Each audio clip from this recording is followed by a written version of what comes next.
Hello, my dear children. I'm very happy to be a resource person for this wonderful program, which is organized by the Library of DJ Vaishnav College. பொதுவாக லைப்ரரினா ரொம்ப அமைதியாக இருக்கும். But நம்ம லைப்ரரியில் we are creating so many soundful things which creates as a part of intelligence. So without getting delayed, I'll talk something about the benefits of reading books. My dear children, இன்னைக்கு இருக்கிற பரபரப்பான உலகத்தில் பார்த்தீங்கன்னா the most costliest thing to have is happiness. இந்த சந்தோஷம்ன்றது எங்கே கிடைக்கும், எப்படி கிடைக்கும்னு யாருக்குமே தெரியாது. எல்லாருமே அதை நோக்கி தான் நம்ம போயிட்டு இருக்கோம். மக்கள் சந்தோஷமா இருக்கிறதுக்கு மிகப்பெரிய சைக்காலஜிஸ்ட் சொல்லியிருக்க ஒரு சில விஷயங்கள் பார்த்தீங்கன்னா, if a person can balance is emotions with intelligence, he can definitely be a successful person. Recently they have done a wonderful research. அந்த ரிசர்ச்ல பாத்தீங்கன்னா சக்சஸ்ஃபுல் பீப்புளை பத்தி ரிசர்ச் பண்ணியிருக்காங்க. நம்ம எப்பவுமே சக்சஸ்ஃபுல் பீப்புள் அப்படின்னா நமக்கு ஞாபகம் வருது கண்டிப்பா பாத்தீங்கன்னா ஜெஃப் பெசோஸ், அதுக்கப்புறம் வந்து சுந்தர் பிச்சை, இவங்க எல்லாம் தான் நம்ம யோசிப்போம். இவங்களை பத்தி ஒரு ரிசர்ச் பண்ணதுல கண்டுபிடிச்ச ஒரு விஷயம்னா 85% of the newly successful people are from this generation. இவங்க எல்லாம் பரம்பரையா பணக்காரங்க ஆனவங்க கிடையாது. இந்த ஜென்ரேஷன்ல அவங்க சக்சஸ்ஃபுல்லா இருக்காங்க. ஸோ மீதி இருக்க 15% அவங்களோட ஃபாதர்ஸோட பிசினஸை கண்டினியூ பண்ணி வந்திருக்காங்க. ஸோ இந்த 85% ஆஃப் த பீப்புள் கிட்ட என்ன கேட்டிருக்காங்கன்னா, how are you so successful in life and what is the strategy behind your success அப்படின்னு கேட்டப்போ தே டோல்ட் ஒன் திங். இந்த 85% ஆஃப் த பீப்புளுக்கு ஒரு காமன் ஹேபிட் இருந்துச்சு. அந்த ஒரு காமன் ஹேபிட் என்னன்னு கேட்டிங்கன்னா ரீடிங் புக்ஸ். இதுல எல்லாருமே சொன்ன ஒரு விஷயங்கள் என்னன்னா, நாங்கள் புக்ஸ் படிப்போம் அப்படின்னு சொன்னாங்க. ஸோ புக்ஸ் படிச்சு அவ்வளோ சக்ஸஸ்ஃபுல் ஆகலாமா, இதெல்லாம் உண்மையா அப்படின்னு கேட்டீங்கன்னா கண்டிப்பாக இதெல்லாம் உண்மைதான். அந்த உண்மைகள் எப்படி அப்படின்ற சில விஷயங்களை தான் நம்ம இப்போ பார்க்க போறோம். As I told you earlier, critical thinking அப்படின்ற ஒரு விஷயம் இருக்கு. இப்போ நீங்க புக்ஸ் படிக்கிறது மூலியமா உங்களுக்கு என்னன்னா த ப்ராபபிலிட்டிஸ் அப்படின்ற ஒரு சில விஷயங்கள் இருக்கும். இப்ப நம்ம ஒரு படம் பார்க்கும்போது இந்த படத்துல நெக்ஸ்ட் சீன் என்னவா இருக்கும் நம்ம யோசிக்கிற ஒரு டைம்குள்ள அந்த சீன் வந்துடும். அது ஆட்டோமேட்டிக்கலா நம்மளோட கிரியேட்டிவிட்டிக்கு ஒரு சின்ன முற்றுப்புள்ளியா தான் இருக்கும். பட் இந்த புக்கு படிக்கும்போது the pages are in your hands.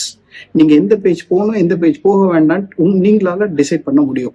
So அப்போ அந்த புக்கு படிக்கும்போது ஒரு ஸ்டோரியில நெக்ஸ்ட் என்ன வரப்போகுது, இதுல என்ன முடிவு எடுத்திருப்பாங்க, இந்த கேஸ் ஸ்டடியில இதுக்கு ஆன்சர் என்னவா இருக்கும் அப்படின்ட்டு நீங்க பலவிதமா யோசிக்கக்கூடிய திறன் வந்து இந்த புக்கு படிக்கிறது மூலியமா கிடைக்குது.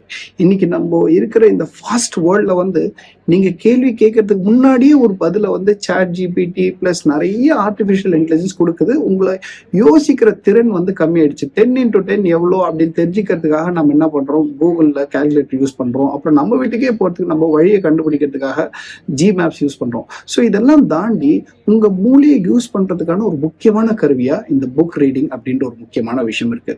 And one more thing my dear children, I tell you one other advantage of reading books. இந்த புக்ஸ் படிக்கிறது மூலியமா இன்னொரு சூப்பர் அட்வான்டேஜ் என்னன்னா, ரீசெண்டா நம்ம பார்த்திருப்போம் அஜித் குமார் ஆகட்டும் சரி, ஆக்டர் அஜித் குமார் ஆகட்டும் சரி, அதுக்கப்புறம் சசி தரூர் ஆகட்டும் சரி, அப்புறம் chief minister of India Jayalalithaa ஆகட்டும் சரி, அவங்க இன்டர்வியூஸ்ல நீங்க பாத்தீங்கன்னா அவங்க யூஸ் பண்ற லாங்குவேஜ் எல்லாம் அது இங்கிலீஷ் தானா அப்படின்னு யோசிக்கிற அளவுக்கு ரொம்ப அற்புதமான லாங்குவேஜஸ் யூஸ் பண்ணியிருப்பாங்க. இவங்க 3 பேருக்குள்ளேயும் இந்த காமன் ஹேபிட் என்னன்னு பாத்தீங்கன்னா, they read so many books. நம்ம ஜென்ரலா படிக்கிற பாட புத்தகங்கள் இல்லாம மற்ற புத்தகங்கள் நம்ம படிக்கும் போது அதுல ஒரு சில புதுமையான வார்த்தைகள் நமக்கு வரும். அந்த புதுமையான வார்த்தைகளை நாம பேச்சு வாக்குல பயன்படுத்தும் போது அது நமக்கான ஒரு டிக்னிட்டியை ரைஸ் பண்ணி கொடுக்கும். ஸோ உங்களோட ப்ரொஃபைல் ஜாஸ்தியா மற்றவங்க கிட்ட காட்டிக்கிறதுக்கும், நீங்க ஒரு ஹை ப்ரொஃபைல் பர்சன் அப்படின்னு காட்டிக்கிறதுக்கும் கண்டிப்பா நீங்க புக்ஸ் படிச்சு அதுல சில ஸ்பெஷலான வார்த்தைகளை தெரிஞ்சுக்கிட்டீங்கன்னா அது ரொம்ப ரொம்ப நல்லா இருக்கும். அண்ட் ஒன் மோர் திங், நம்ம காலேஜ்ல ஒரு பிரின்சிபல் இருந்தாரு. அந்த பிரின்சிபல் அப்போ அவர் இருக்கும்போது கிட்டத்தட்ட 6000 பேர் ஸ்டூடெண்ட்ஸ் இருந்தாங்க. அந்த 6000 பேரோட பசங்களோட ஈச் அண்ட் எவ்ரி ஸ்டூடெண்டோட நேம் அவருக்கு ஞாபகம் இருக்கும். Everybody was astonished by his memory. சீரியஸாவே இவருக்கு எல்லா பேரும் ஞாபகம் இருக்குமா அப்படின்னு கேட்டா, காலேஜ் வெளியே நின்றுப்பாரு. ஏதாவது ஒரு பையன் போனா, டேய் பிகாம் செகண்ட் இயர், உன் பேர் இதுதானே, எங்கடா போற இந்த நேரத்துக்கு அப்படின்னு கேட்பாரு. ஸோ என் பேர் உங்களுக்கு தெரியுமா சார், உங்க பேர் எனக்கு தெரியாது அப்படின்ற அளவுக்கு பையன் என்ன பண்ணா வியந்து போய் பார்க்க ஆரம்பிச்சான். அந்த அளவுக்கு ஒரு மெமரி கெப்பாசிட்டி இருக்கணும்னா கண்டிப்பா நம்ம புக்ஸ் படிக்கும் போது அது ரொம்பவே நல்லாவே இருக்கிறதுக்கான வாய்ப்பு இருக்கு. சார் புக்ஸ் படிச்சா மெமரி எப்படி சார் இம்ப்ரூவ் ஆகும் அப்படின்னு கேட்டா அதுக்கு நான் ஒரு விஷயம் சொல்றேன். இப்போ நம்ம எல்லாருமே ஒரு சூப்பர் ஹீரோ படம் பார்க்கும்போது அந்த சூப்பர் ஹீரோ படத்துல அந்த சூப்பர் ஹீரோ எப்படி இருப்பாருன்னா அந்த 6 பேக்லாம் போட்டு நல்லா கட்டு மசானா செம்மையா இருப்பாரு. அவர் அப்படி இருக்கிறதுக்கான காரணம் என்ன? இப்போ ஃபார் எக்ஸாம்பிள் ஹீரோயின் பாத்தீங்கன்னா ஹீரோயினும் வந்து ரொம்ப அழகா அவங்க மெயின்டைன் பண்ணிப்பாங்க. அவங்க அப்படி இருக்கிறதுக்கான காரணம் என்ன அப்படின்னு பாத்தீங்கன்னா they have to maintain diet, they have to go for gym and they have to do some daily exercises. இதெல்லாம் பண்ணும். உடம்புக்கு எக்ஸசைஸ் பண்ணா உடல் நலத்தை எப்படி கரெக்டா பாத்துக்க முடியுமோ அந்த மாதிரி மூளைக்கு கொடுக்குற ஒரு எக்ஸசைஸ் தான் புக் ரீடிங் அப்படின்ற ஒரு விஷயம். நீங்க புக்கு படிக்க ஆரம்பிச்சீங்கன்னா உங்க மூளை வந்து எப்பவுமே ஒரு ஆக்டிவ் ஸ்டேட் ஆஃப் மைண்ட்ல இருக்கிறதுனால உங்களோட மூளையோட கெப்பாசிட்டி ஜாஸ்தியா இருக்கும். உங்களை யோசிக்க திறன் கூட ரொம்ப ரொம்ப ஜாஸ்தியாகும். அண்ட் ஒன் மோர் திங், உங்களோட பர்சனல் லைஃப்ல ஆகட்டும் சரி, ப்ரொஃபஷனல் லைஃப்ல ஆகட்டும் சரி, வாட் யூ ஹவ் கெயின்ட், நீங்க என்ன தெரியும் உங்களுக்கு, ஒரு டிஸ்கஷன்ல நீங்க பேசும்போது ஒரு சில எக்ஸாம்பிள்ஸ் நீங்க சொல்றதுக்காகவும், இல்ல ஒரு சில கேஸ் ஸ்டடிஸ் பத்தி நீங்க பேசுறதுக்காகவும், இல்ல வாழ்க்கையில ஒரு சில அனுபவங்களை நீங்க பகிர்ந்துக்கிறதுக்காகவும் சரி, புக்ஸ்ல இருக்கிற ரெஃபரன்சஸை நீங்க கோட் பண்ணும்போது அது ரொம்பவே அழகா இருக்கும். இன்னும் ரொம்ப கிளியரா சொல்ல போனா, நம்ம இந்த காலத்துல ரொம்ப ஃபேன்சியா புக்ஸ் அப்படின்னு சொல்றோம். அந்த காலத்துல பகவத்கீதை, பைபிள், குரான் அப்படின்ற விஷயங்கள்லாம் இருக்கு. அதுவும் it's a form of book தான். நம்ம பாட்டிகள் நம்ம நைட்டு படுக்கும்போது, அம்மா எனக்கு ஒரு கதை சொல்லலாம், பாட்டி எனக்கு ஒரு கதை சொல்லலாம் அப்படின்னா நம்மளை கதை சொல்லி தூங்க வைக்கிறதுக்கு அவங்க படிச்ச பகவத்கீதையில இருந்து ஒரு தர்மம் பத்தி சில விஷயங்கள் சொல்லும்போது, ஓ அப்படியா அப்படின்னு நம்மளை யோசிக்க வச்சது கூட அந்த புக்கா தான் இருக்கும். ஒன் மோர் திங், இன்னைக்கு வாழ்க்கையில நமக்கு இருக்கிற முக்கியமான பிரச்சனை என்னன்னு கேட்டீங்கன்னா, அடுத்தவங்களோட மனநிலையை பத்தி நம்ம யோசிக்காம இருக்கிறது நமக்கு இருக்கக்கூடிய ஒரு முக்கியமான பிரச்சனை. இந்த அடுத்தவங்களோட மனநிலை அப்படின்றது என்ன அப்படின்னா, நிறைய தடவை நமக்கு ஒரு பிரச்சனை வந்து நம்மள யாராவது திட்டும் போது என் சைட்ல இருந்து அந்த விஷயத்த கொஞ்சம் யோசிச்சு பாரு அப்படின்னு நம்ம ரொம்ப கிளியரா சொல்றோம். பட் நம்ம என்னைக்காவது அவங்க சைட்ல இருந்து அந்த விஷயத்த யோசிச்சிருக்கோமானா கண்டிப்பா யோசிச்சிருக்க மாட்டோம். இப்போ அவங்க சைட்ல இருந்து அந்த விஷயத்த யோசிக்கிற ஒரு விஷயம் தான் நம்ம எம்பத்தி அப்படின்னு சொல்லுவோம். நீங்க புக்கு படிக்கும்போது நம்ம அனியன் அப்படின்ற ஒரு விக்ரமோட மூவி பார்க்கும்போது அதுல ஒரு அம்பியாவும் இருந்தாரு, ரெமோவாவும் இருந்தாரு, அதுக்கப்புறம் பாத்தீங்கன்னா அனியனாவும் இருந்தாரு. அதே மாதிரி ஒரு புக்கு படிக்கும்போது அந்த புக்ல இருக்கிற ஒரு கேரக்டரை உங்களால நீங்களே மாத்திக்க முடியும். இந்த கேரக்டர் என்ன சொல்லியிருக்கணும், அந்த கேரக்டர் என்ன சொல்லிருக்கணும், இந்த கேரக்டர் சொன்னது கரெக்ட் தானா, அந்த கேரக்டர் ஏன் இப்படி பண்ணிருக்கு, அது இப்படி பண்ணாம தான் நல்லா இருந்திருக்குமே அப்படின்ட்டு ஒருத்தருக்குள்ள போய் உங்களால யோசிக்க முடியும். இதை தான் நம்ம என்ன சொல்றோம்னா எம்பத்தி அப்படின்னு சொல்றோம். ஸோ நீங்க புக்ஸ் படிக்கிறது மூலியமா வாட் கேன் ஹேப்பன் இஸ், அடுத்தவங்க மனசுல இருந்து அந்த விஷயத்த நம்ம எப்படி பாக்குறது அப்படின்னு தெரிஞ்சுப்போம்.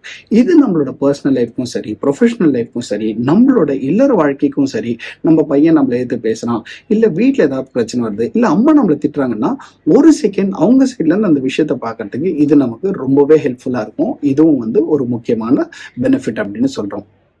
நெக்ஸ்ட் முக்கியமான விஷயம் பாத்தீங்கன்னா, உங்களுக்கு வந்து அகாடமிக் ப்ராக்ரெஷன் அப்படின்ற ஒரு விஷயம் இருக்கும். ஃபார் எக்ஸாம்பிள், அந்த யாராவது தப்பி தவறு, this actually wrong example, but இருந்தாலும் நான் சொல்றேன். ஒரு ஸ்டூடெண்ட் என்னைக்காவது காப்பி அடிச்சு மாட்டணும் எல்லா வாத்தியாரும் கேட்கிற ஒரு விஷயம் என்னன்னா, ஏண்டா இந்த எழுதுற நேரத்துக்கு நீ உட்காந்து படிச்சிருந்தா மண்டையில் ஏறி இருக்குமேடா அப்படின்னு சொல்லுவாங்க. அதுக்கு ஒரு சில ஸ்டூடெண்ட் கொடுக்குற ஜஸ்டிஃபிகேஷன் என்ன, சார் இல்ல சார் அவ்வளவு நேரத்தில் நான் படிச்சு பார்த்தேன் சார், மண்டையில் ஏறல சார் அப்படின்னு சொல்லுவான். இதுக்கு நான் சொல்ற விஷயம் என்னன்னா, ஆரம்பத்துல இருந்து நீ படிக்கிறது ஒரு பழக்கமாவே வச்சிருந்தீங்கன்னா just it takes 5 minutes to get into your mind. இது எப்படின்னு நான் உங்களுக்கு ப்ரூவ் பண்ணவும் ட்ரை பண்றேன். ஃபார் எக்ஸாம்பிள், நீங்க கடைசியா என்ன படம் பார்த்தீங்கன்னு நீங்க யோசிச்சு பாருங்க. அந்த கடைசியா நீங்க பார்த்த படம் வந்து 2.5 மணி நேரம் படமா இருக்கும். அந்த 2.5 மணி நேரம் படம் அப்படின்றத பாத்தீங்கன்னா, ஃபார் எக்ஸாம்பிள் நம்மளே ஒரு படம் எடுத்துப்போம், வேட்டையன் அப்படின்ற ஒரு படம் எடுத்துக்கிட்டோம்னா 2.5 மணி நேரம் அந்த வேட்டையன் படம் பார்த்ததுல ஃபர்ஸ்ட் சீன்ல இருந்து லாஸ்ட் சீன் வரைக்கும் அந்த படத்துல என்னென்ன இருந்துச்சுன்ற கம்ப்ளீட் ஒரு 2 GB மெமரி கார்டு உங்க மண்டைக்குள்ள போய் ஸ்டோர் ஆச்சு. அந்த டைலாக் பேப்பர்ல இருக்கிற எல்லா விஷயமும் உங்க மண்டைக்குள்ள போய் ஸ்டோர் ஆச்சு. இந்த சீனே போறோம், இந்த சீனே போறோம்னா மொத்தமா நமக்கு ஞாபகம் இருக்கு. அந்த படத்துல யாராவது எக்ஸாம் வச்சாங்களா, இல்லைன்னா வந்து அதுல ஏதாவது கவர்மெண்ட் எக்ஸாம் எழுதினா பாஸ் ஆக முடியுமா, காம்படிஷன் இருக்கானா, கிடையாது. 2.5 மணி நேரம் முழுக்க முழுக்க ஒரு கான்சென்ட்ரேஷனோட அந்த படத்தை நம்ம பார்க்கும்போது அந்த படத்துல இருக்க ஃபுல் கண்டென்ட் நம்ம மண்டைக்குள்ள போச்சு. அதே மாதிரி ஒரு புக்கை படிக்கும்போது மனசார நீங்க அந்த புக்கோட டிராவல் பண்ண ஆரம்பிச்சு, அது கதை புக்கா இருந்தாலும் சரி, சப்ஜெக்ட் புக்கா இருந்தாலும் சரி, அதோட டீப் படிக்க ஆரம்பிச்சீங்கன்னா definitely things will very easily get into your mind. Next பாத்தீங்கன்னா, நான் உங்களுக்கு சொன்ன மாதிரி புக் அப்படின்றத பாத்தீங்கன்னா it's a very great companion. இன்னைக்கு நிறைய பேருக்கு இருக்கிற பிரச்சனை என்னன்னா, என்ன சாப்பிட்டியான்ட்டு யாருமே கேட்கல, நான் தூங்கிட்டேனான்ட்டு யாருமே கேட்கல, என்னை கவனிக்கிறதுக்கு ஆளே இல்லப்பா, ஐ ஃபீல் வெரி லோன்லி அப்படின்னு சொல்லுவாங்க. நான் உங்களுக்கு சொல்றேன், புக் அப்படின்ற ஒரு விஷயம் உங்க வாழ்க்கையில இருக்க ஆரம்பிச்சிச்சுன்னா, அந்த புக் அப்படின்ற விஷயத்த நீங்க படிக்க ஆரம்பிச்சீங்கன்னா வாழ்க்கையில ஒரு நாளும் சரி தனிமை அப்படின்ற ஒரு விஷயமே இருக்காது. அதுக்கப்புறம் நீங்க விரும்புற விஷயம் தனிமையா மட்டும்தான் இருக்கும். ஏன்னா புக்கு படிக்கும்போது உங்களுக்கு நேரம் போறதே தெரியாது. நேரம் அப்படின்றது இன்னும் உங்க வாழ்க்கையில தேவைப்படும். அந்த நேரம் எதுக்காக செலவு பண்ணுவீங்கன்னா புக்ஸ் படிக்கிறதுக்காகவும் அது மூலியமா உங்களை நீங்க வளர்த்துக்கிறதுக்காகவும் இருக்கும். நான் உங்களுக்கு ஒரு சின்ன விஷயம் சொல்றேன். இந்த புக்கு படிச்சா என்ன இருக்கும், எப்படி இருக்கும்ட்டு. Once I was referred by my friend. My friend referred me a book. அந்த புக்கு பார்த்தீங்கன்னா The Old Man and the Sea அப்படின்ட்டு ஒரு புக் ரெஃபர் பண்ணாரு.